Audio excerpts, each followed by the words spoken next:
Hey guys, it's Sam again from 3D.design. If your Blender scene has ever been this unresponsive, then this video is for you, because today we will be looking at why Blender is so slow and how you can fix it. But first, if you are a creative professional or a serious business owner, then you might want to check out 3D.design to get your hands on a massive number of professional assets that can enhance your website. Link in the description below.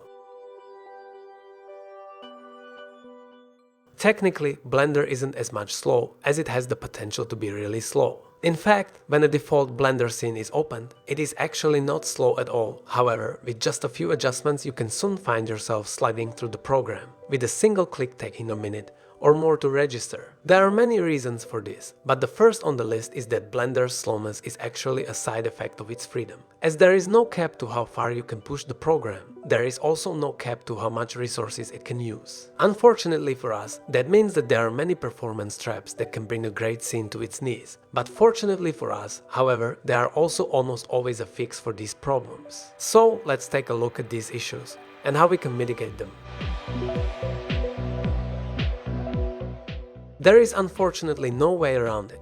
Blender can be really hardware intensive, and almost all of the issues to be mentioned can be mitigated to some degree with more powerful hardware. Although, just as previously mentioned, Blender can max out any hardware if you turn the parameters up high enough. Nevertheless, the need for a stronger computer is unavoidable. In terms of the hardware you would need, the three most important components to consider are the RAM, the CPU, and last, but certainly no less important, the GPU. The minimum specifications stipulated by the Blender Foundation is a 4-core CPU, 8GB of RAM, and a GPU with 2GB VRAM. However, this will almost be just enough to run a usable solid shaded viewport, and once any rendering, or rendered view, or any baking starts happening, this will most certainly not be enough. For an optimal experience, 32GB of RAM, an 8 or more core CPU, and a GPU with more than 8GB of VRAM and ray tracing capability would be ideal. Furthermore, for specific tasks, certain parts are more important than others. For instance, if you are rendering, it would be the GPU, and for baking, it would be the CPU. RAM, however, is important regardless of the task.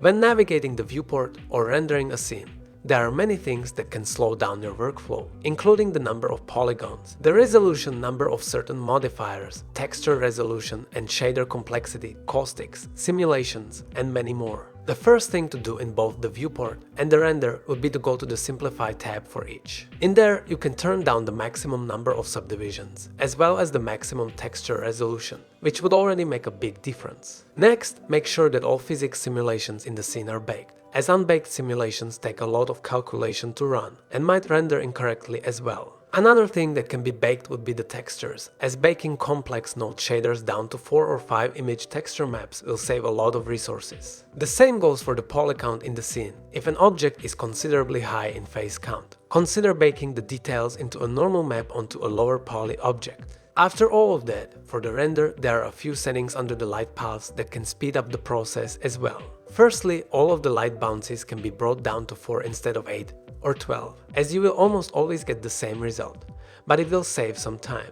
Next, the shadow caustics for reflective and refractive can be turned off if you have nothing that will benefit from it, or if it is causing too much of a delay. Finally, you can enable fast GI approximation if it doesn't make too much of a difference to your scene lighting. But be careful, as sometimes it can have weird artifacts. Some last render settings to keep in mind would be the sample count, which really does not need to be at 4096 unless you are rendering an extremely high-end still image, and will probably be fine at 128, as well as the persistent data checkbox under the performance tab if you are rendering an animation.